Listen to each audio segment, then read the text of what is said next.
The little girl raised her hand, not to ask a question, to answer one.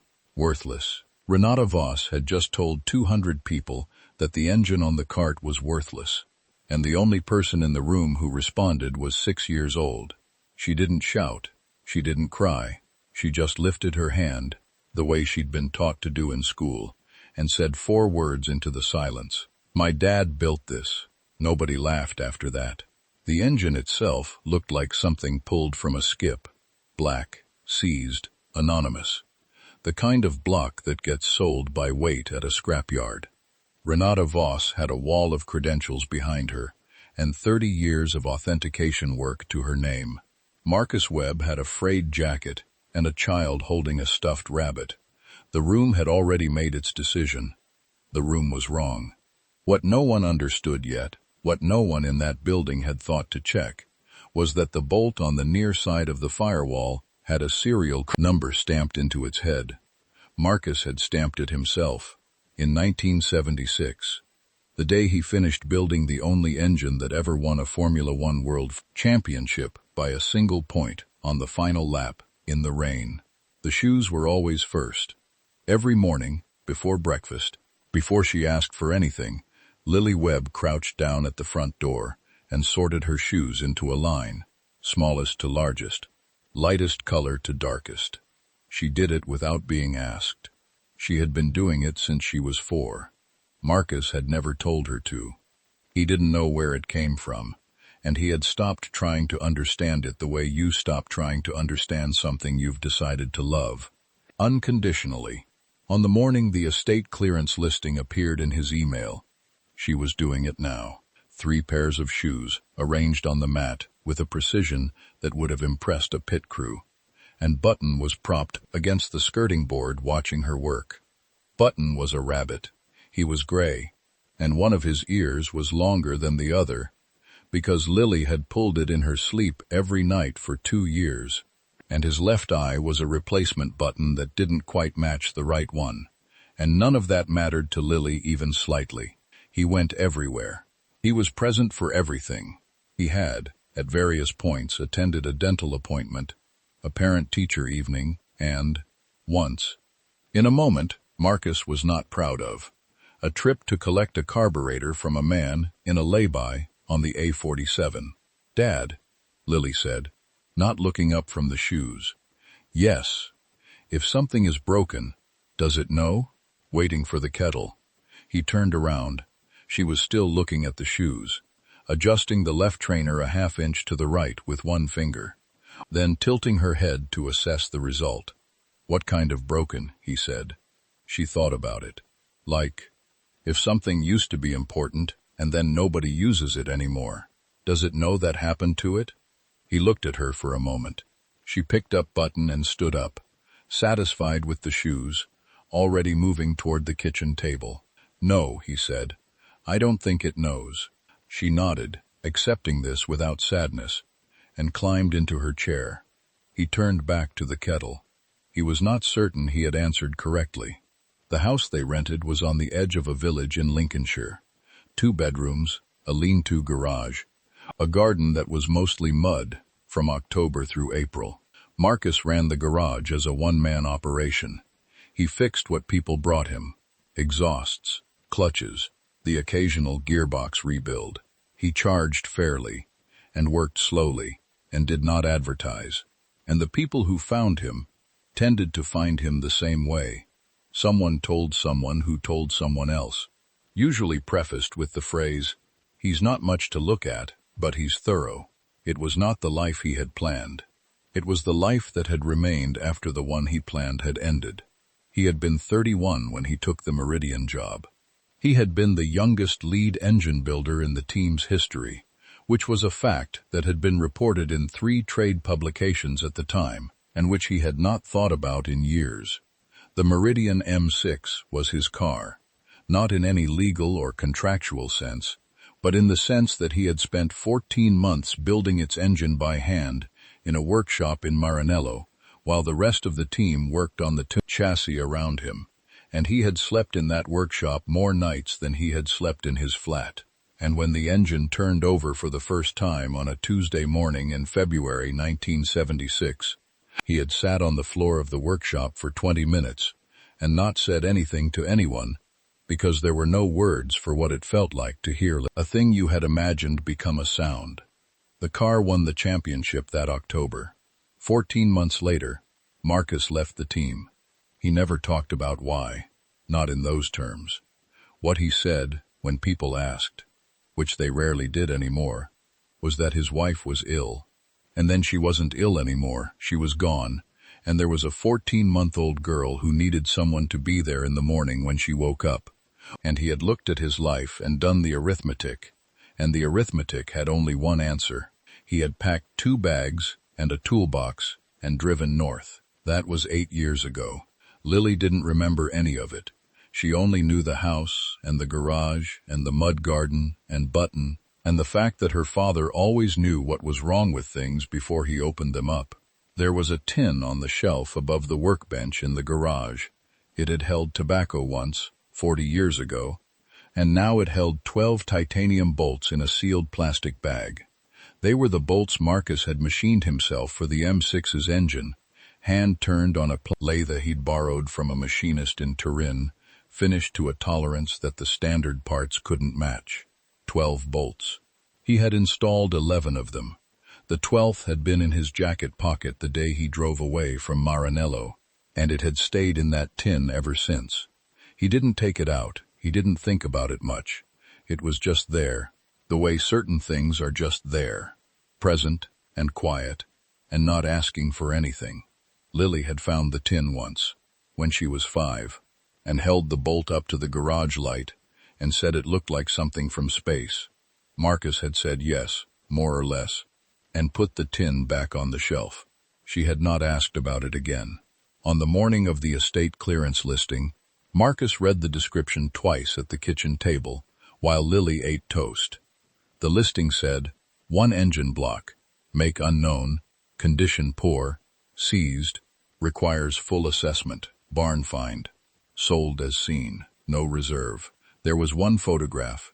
It was taken in low light, at an angle, from too far away, the kind of photograph someone takes when they don't know what they're photographing.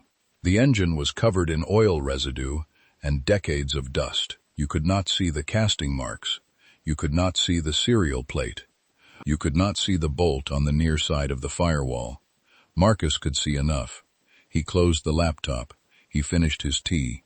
He looked at Lily, who was eating her toast in the methodical way she ate everything, working from one corner to the opposite corner, never the middle first. Button was on the table beside her plate, which was against the rules, but Marcus had stopped enforcing that particular rule some time ago. "We might take a drive on Saturday," he said. "Where?" "Nottinghamshire. Estate clearance." Lily considered this. "Can Button come?" "Button always comes." She nodded and returned to her toast. Marcus looked out the window at the mud garden and the gray February sky above it, and he thought about the photograph and the angle of the casting and the particular shape of the valve cover that you could just barely make out beneath the grime, in a 5-story building in Knightsbridge, with a reception desk made of white marble and a waiting room that smelled of leather and money. Renata Voss was signing a contract for the authentication and sale of a 1969 Ferrari 312 that had been authenticated twice already by 2 separate houses and still required her signature before the buyer would release the funds. She signed without reading.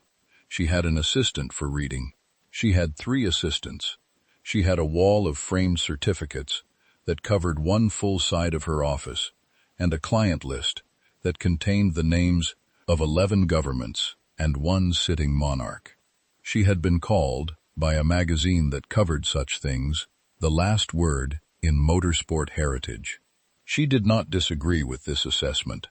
She did not know that a man in Lincolnshire was finishing his tea. She did not know that a 6-year-old girl had just asked a question about broken things. She did not know what was sitting in a barn in Nottinghamshire beneath 47 years of silence. She would. The estate was a farmhouse that had belonged to a man named Gerald Fitch, who had died in November at the age of 89, leaving no children and a nephew in Coventry who had visited once, assessed the contents of the property in approximately 40 minutes, and arranged for a clearance company to sell everything that wasn't furniture. The barn was at the back of the property, behind a cattle gate that had rusted open sometime in the previous decade and stayed that way. The roof had partially collapsed on the eastern side, and the light that came through the gap fell in a single pale column onto the concrete floor, like something biblical and cold. The engine was on a wooden pallet in the far corner. Marcus saw it from the barn door. He didn't move toward it immediately.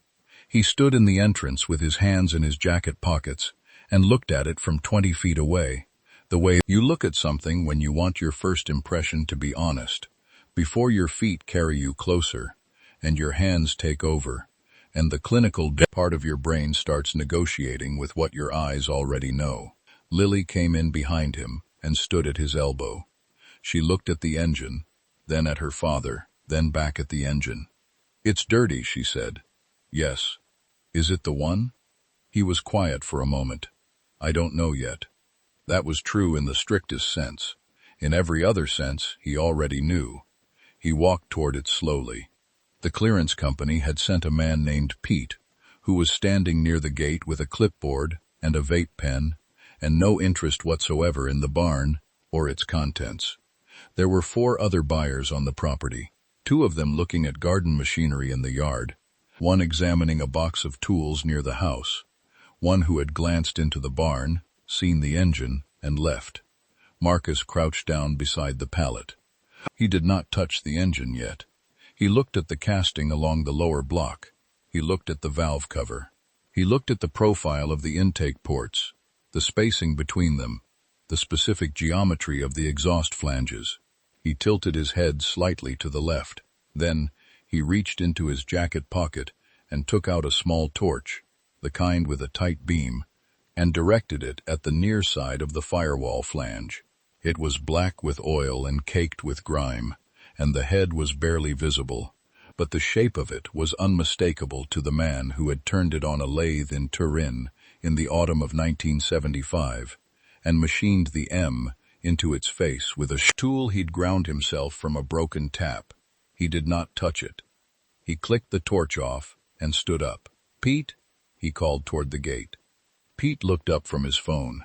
"The engine block in here. What's the reserve?" Pete consulted his clipboard. "No reserve. It's in the catalog at 180. We'd take 150 if you're paying cash." Marcus paid £180. He loaded the engine himself, with a borrowed pallet jack and 30 minutes of careful, unhurried work, while Lily sat on an upturned bucket near the barn door with Button in her lap and watched. Pete watched too, for a moment, with the mild curiosity of a man watching something he doesn't understand and hasn't decided whether to care about. Then his phone rang and he went back to the gate. Marcus drove home in the kind of silence that isn't empty. He spent 6 weeks in the garage before he told anyone. This was not secrecy. It was procedure. The engine required full disassembly before any assessment was possible. Decades of seized components, hardened oil residue throughout the internals, corrosion on the external casings that had to be treated before the metal beneath could be evaluated. He worked in the evenings after Lily was in bed, and on Saturday mornings while she drew at the kitchen table, with the connecting door open so he could hear her. He used the tools he had, which were by any measure not the tools for this job, and which he used anyway with the patience of a man who had learned that patience is just competence applied slowly. He found what he expected to find. The internal tolerances were his. He knew them the way you know your own handwriting, not because you could describe them precisely, but because you had made them, and they were therefore recognizable in a way that no amount of wear or time could fully erase. The crankshaft journals, the bearing clearances, the specific geometry of the combustion chambers, shaped by hand, with a die grinder over 4 days, in January 1976, because the casting hadn't come out right, and he hadn't trusted anyone else to correct it. Everything he found matched everything he remembered, with 47 years of silence in between. He removed the bolt from the firewall flange. He cleaned it under the bench light with acetone and a cotton cloth, working carefully around the stamped markings on the head. Then he took the tin from the shelf and opened the plastic bag and laid the bolt on the workbench beside the 12th bolt, the one that had ridden in his jacket pocket from Maranello to Lincolnshire in 1977 and hadn't moved since. They were identical, machined by the same hands, to the same measurements, on the same afternoon.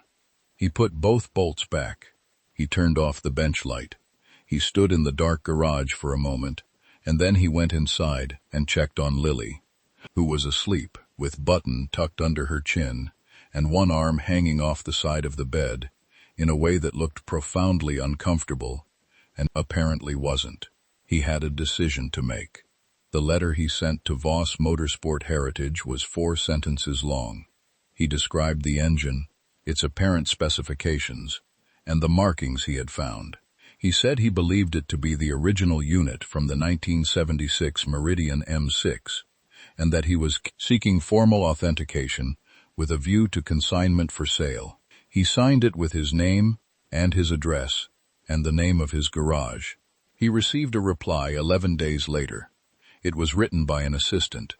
It said that Voss Motorsport Heritage received a high volume of provenance inquiries, and that while they appreciated his interest, unverified barn find claims from private individuals required a minimum documentation package before any assessment could be considered.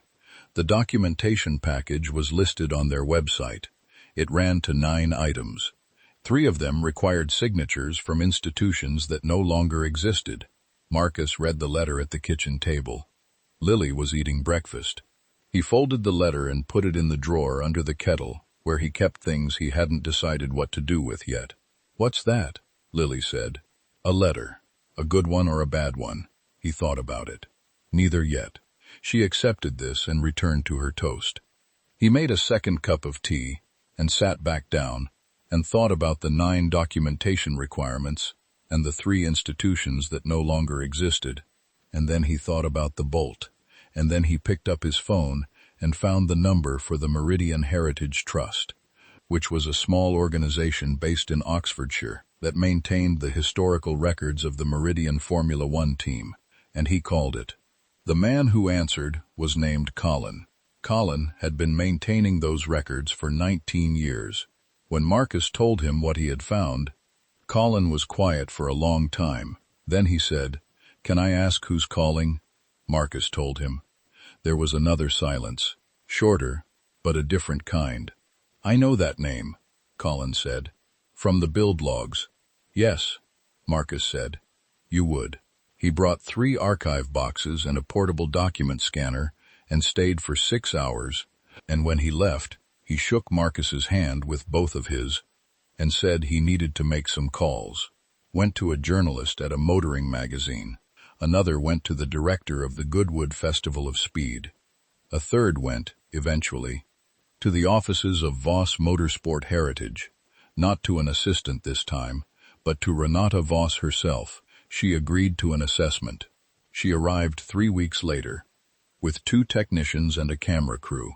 Because Voss Motorsport Heritage documented all major authentication events for their archive, and because Renata Voss had been doing this long enough to know that a barn find claim of this magnitude, if genuine, would be the authentication of the decade. She did not believe it was genuine.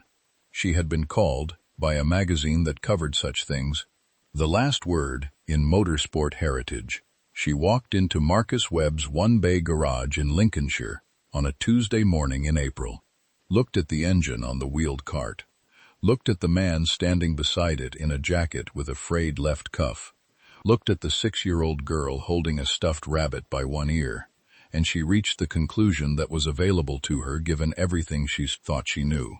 She leaned toward the microphone her camera crew had clipped to her lapel, and she said it clearly so the room could hear it. "That is not an engine. That is a monument to someone's very expensive ignorance." One of her technicians smiled. The other looked at his clipboard. The camera kept rolling. Lily Webb raised her hand. Nobody answered Lily's raised hand. She kept it up for a moment, the way she did in class when she was sure of something and was waiting for the room to notice. And then she lowered it slowly and looked at her father. Marcus had not moved. He was looking at Renata Voss with an expression that contained nothing you could name.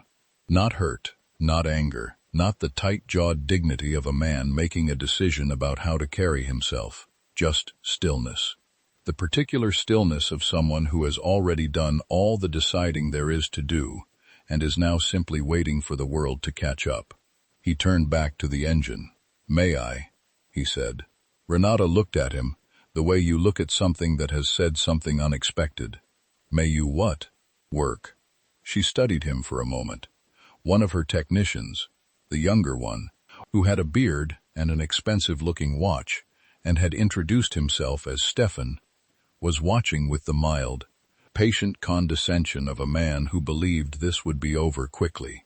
The other technician, older, whose name Marcus hadn't caught, was standing slightly apart with his arms folded and his eyes on the engine rather than on Marcus, which was a different thing entirely. Renata gestured at the engine with one hand, a go-ahead gesture, the kind you give to something you are humoring. Marcus crouched beside the cart. He did not open the engine. He did not reach for a tool.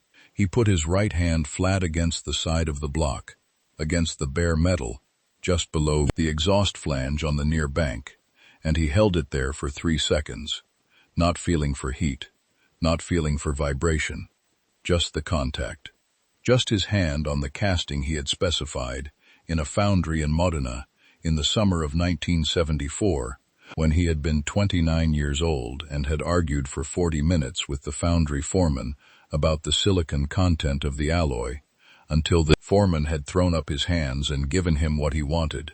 Then he stood and went to his toolbox. He had brought his own toolbox.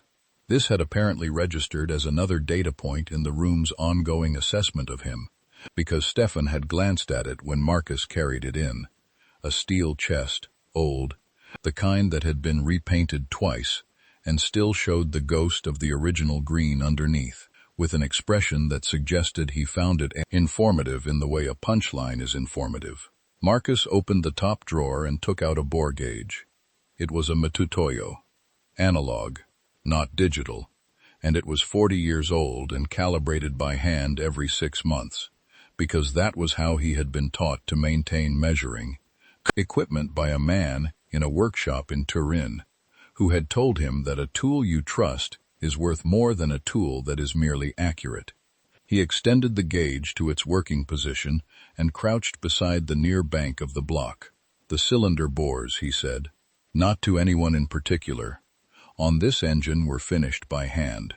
The honing was done in 3 passes, rough, intermediate, and final, at specific angles to the bore axis. The final pass was done at 14 degrees. He seated the gauge. He read it. He wrote the number on a folded piece of paper from his shirt pocket. Standard production tolerance for a racing block in this period was plus or minus 8 microns. This engine was built to 3. He moved to the second cylinder. Stefan had stopped looking at his clipboard.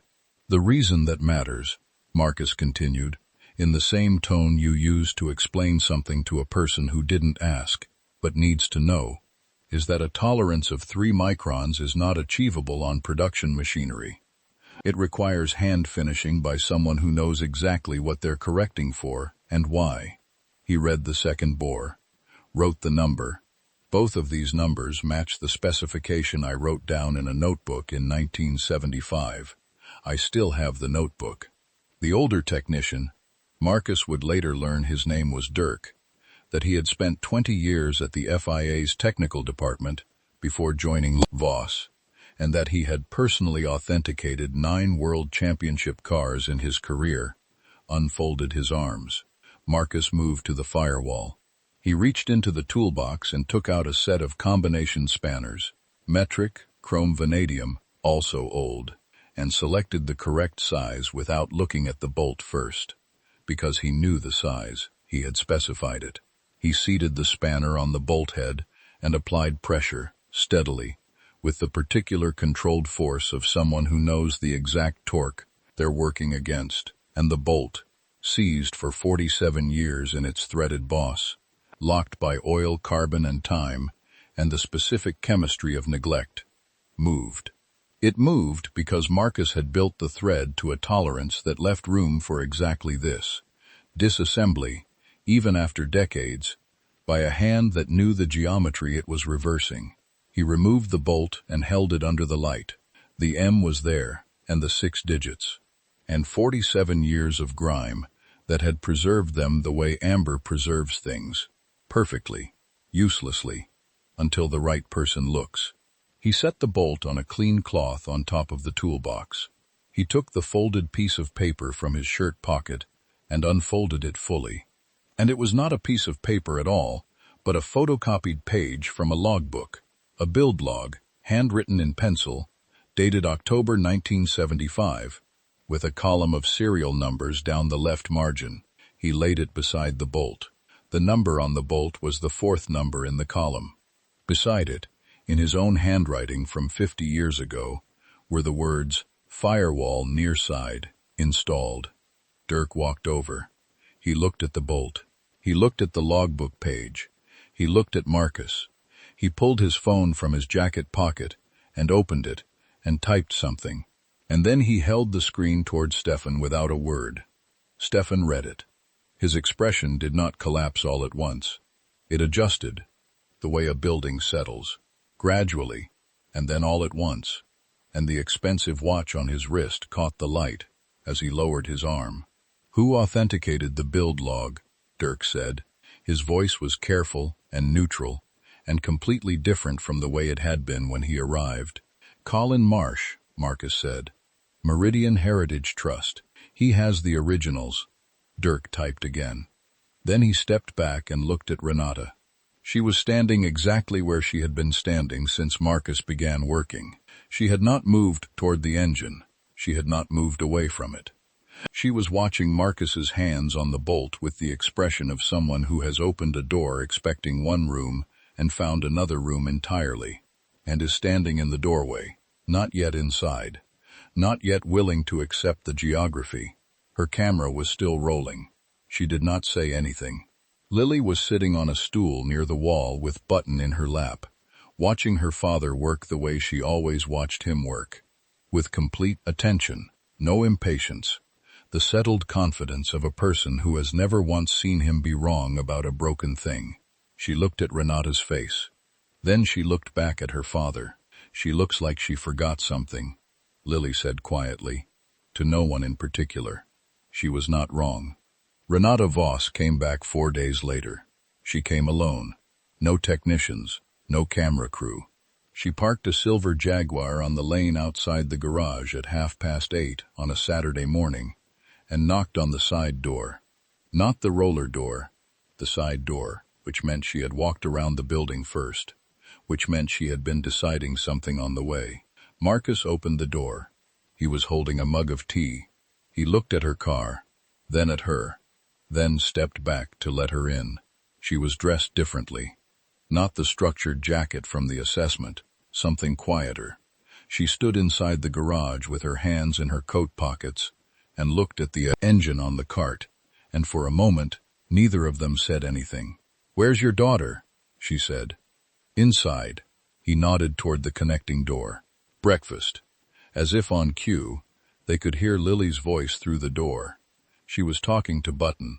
A one-sided conversation conducted with great seriousness, the subject apparently being whether Button preferred orange juice or apple juice, and why he was wrong about whichever one he had chosen. Renata looked at the connecting door. Then she looked at Marcus. "I want to make you an offer," she said. "Before this goes any further, before Dirk files his preliminary report, and before Colin Marsh speaks to anyone else." Marcus drank his tea. "I'm prepared to purchase the engine outright," she said. "Private sale. No auction, no press, no provenance chain attached to your name." She named a number. It was not a small number. It was the kind of number that could pay off the house and the garage lease and every outstanding bill in the drawer under the kettle and still leave her enough to put Lily through university twice. You'd have a settlement agreement. Clean, fair. I'd handle everything from here. She said it the way people say things they've rehearsed. Evenly, without inflection. The words in the right order. Marcus set his mug down on the workbench. "Lily," he called. The conversation about juice stopped. The connecting door opened, and Lily appeared in it, with Button under one arm and a piece of toast in the other hand, still in her pajamas, her hair doing several things at once. Renata looked back at her, and there was something in that look, something brief and almost involuntary, a glance that took in the child and the toast and the stuffed rabbit and the pajamas, with the small hedgehogs on them, and did the arithmetic about what a private settlement would mean for all of it. It lasted less than 2 seconds. Marcus stepped forward. Not dramatically, just slightly.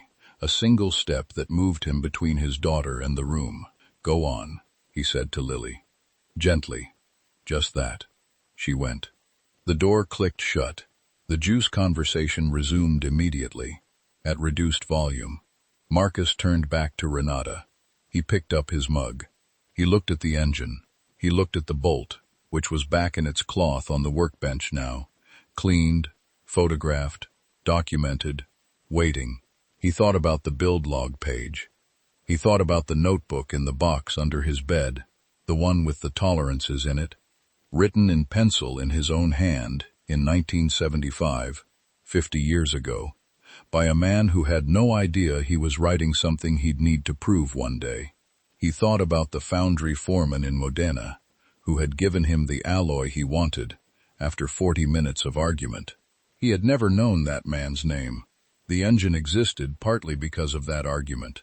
The engine existed because of dozens of arguments and thousands of decisions, and 14 months of evenings in a workshop in Maranello, and the sum of all of it was sitting on a cart in a one-bay garage in Lincolnshire, and it had his name on it in a way that was not metaphorical, he said. Renata was quiet for a moment. The settlement would include, no, not loud, not weighted with anything she could push against, just the word, placed in the room like a tool, set down on a clean surface. Final, because it was flat. Unarguable, because there was nothing in it to argue with. Renata stood for a moment longer. She looked at the engine once more. Not the way she'd looked at it on Tuesday, not with the dismissal, but with something older and harder to name. Then she picked up her bag from the floor where she'd set it, and walked to the side door. She paused with her hand on the frame. "Dirk thinks it's genuine," she said. "Not an offer, not a concession, just a fact, delivered to the room." "I know," Marcus said. She left. The Jaguar started, and the sound of it faded up the lane, and the garage was quiet again, except for Lily through the door, who had apparently resolved the juice question and moved on to explaining to Button the rules of a game she was inventing, the rules of which seemed to change every time she stated them. Marcus picked up the bolt from the cloth. He held it for a moment. The weight of it, 32 grams of titanium turned on a lathe in Turin in 1975, and then he set it back down. He finished his tea. Then he opened the connecting door and went inside to make his daughter's toast. The Goodwood Festival of Speed held its heritage authentication ceremony in a long room at the back of the main house. Pale stone walls, high windows, the kind of room that had been used for important announcements for 300 years, and carried the habit of it in the air. 43 people were seated in 2 rows of chairs, facing a long table at the front. Journalists, collectors, 2 representatives from the FIA's Historical Commission, a man from the Motorsport Hall of Fame in Indianapolis, who had flown in specifically, and Colin Marsh, who was in the second row with his archive boxes stacked beside his chair, and his hands folded in his lap with the quiet satisfaction of a man who has spent 19 years waiting to be useful in exactly this way. On a chair that was slightly too tall for her, with Button on her lap and her feet not quite reaching the floor. She was wearing her good shoes, the dark blue ones, which she had arranged that morning at the front door of the hotel room in a line with her trainers and her wellies, before Marcus had gently pointed out that she only needed to bring one pair. She had considered this, and brought all three anyway, and he had carried the bag without comment. Dirk presented the findings. He spoke for 22 minutes. He spoke about bore tolerances and alloy composition, and the titanium fastener analysis conducted by a metallurgical laboratory in Stuttgart, which had confirmed that the bolt removed from the firewall flange had been machined from a batch of titanium stock, traceable to a single Italian supplier who had provided material to 3 racing teams in 1975, one of which was Meridian. He spoke about the build log, authenticated by 2 independent document examiners, and about the serial number, cross-referenced against the original Meridian parts manifest held in the FIA archive in Paris, which had been sealed since 1978, and which had been opened for the first time in 47 years for this specific purpose. He spoke about the handwriting in the build log margin. He put a photograph on the screen behind him, the logbook page, photocopied, the column of serial numbers, the 4th entry, the words firewall near side, installed in pencil beside it.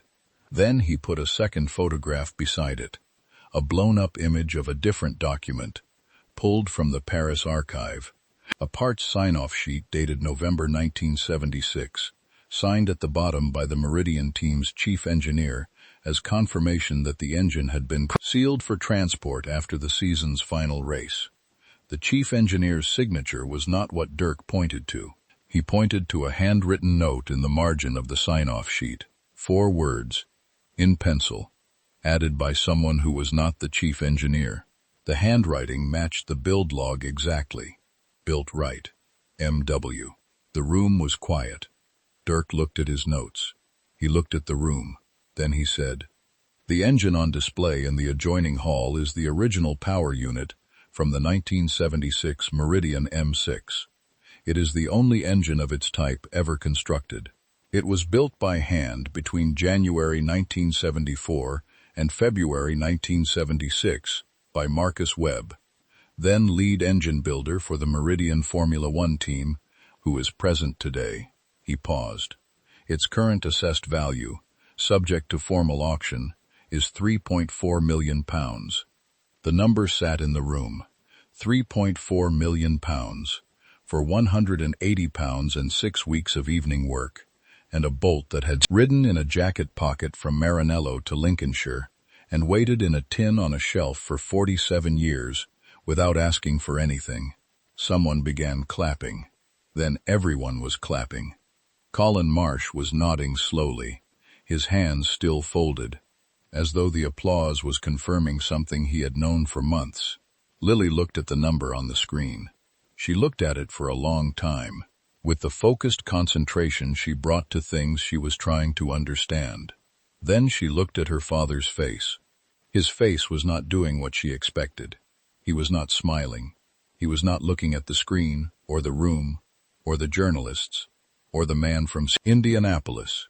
He was looking at his hands, flat on the table in front of him, and his expression was the expression of someone who has finished a very long piece of work, and is simply sitting with the fact of its completion, quietly, without performance, the way you feel a thing when you have been waiting long enough that the feeling has had time to settle into something deep and still. Lily put her hand on top of his. He turned his hand over and held hers. From the adjoining hall, through the stone wall, you could just hear the sound of the room in there, people moving around the engine, talking, pointing, the low hum of recognition spreading outward from an object that had been silent for 47 years and was now, finally, being heard. In the front row, Renata Voss sat with her hands in her lap. She had attended because Dirk's name was on the report, and Dirk's name was her name, and she was not the kind of person who sent someone else to stand where she should stand. She had not spoken since she arrived. She did not speak now. She looked at Marcus's name on the screen. Marcus Webb, lead engine builder, 1974 to 1976, and she looked at it for long enough that the woman sitting beside her noticed and glanced at her face and then looked away. After the room had settled, and the journalists had begun moving toward the table, and Colin had risen to start opening his archive boxes, Renata stood and walked to the edge of the table. She waited until the nearest journalist had moved past. Then she looked at Marcus. He looked back at her. She extended her hand. He took it. Neither of them said anything. The handshake lasted 2 seconds. She nodded. Once. Just slightly. Enough not to dress up as something smaller. And then she turned and walked back through the room and out the door. Marcus watched her go. Lily watched him watching. She didn't look sorry. Marcus looked at the door too. No, he said. But she came. He was home before the light was gone. That was the thing Lily noticed first. Not the car pulling up. Not the sound of his key. But the light still in the kitchen window when she heard the door. The particular pale gold of a late afternoon that hadn't finished yet. He was usually home in the dark. The dark was what evenings meant. This was something else. She was at the kitchen table with her crayons. She had been arranging them. Not drawing, just arranging. Working through some private system of organization that had been occupying her for 20 minutes and showed no signs of resolution. Button was on the table beside the crayon box, observing. He looked at the table, the crayons, the arrangement, Button presiding over it, and he did not say anything about any of it. He went to the kettle. He filled it. He stood at the counter while it boiled and looked out the window at the mud garden, which had begun, in the last week, to show the first faint suggestion of something green along the far edge where the fence was. He made 2 cups of tea, one for him, one with twice the milk and no strength to speak of, the way Lily drank it, which was less tea than the idea of tea. But she liked having a cup the same as his. He set hers in front of her. She accepted it without looking up, moving a cerulean crayon 2 inches to the left to make room. He sat down across from her. He had brought the bolt home in his jacket pocket. He took it out now and set it on the table beside his mug. Not displayed, not placed with any ceremony, just set down the way you set down your keys.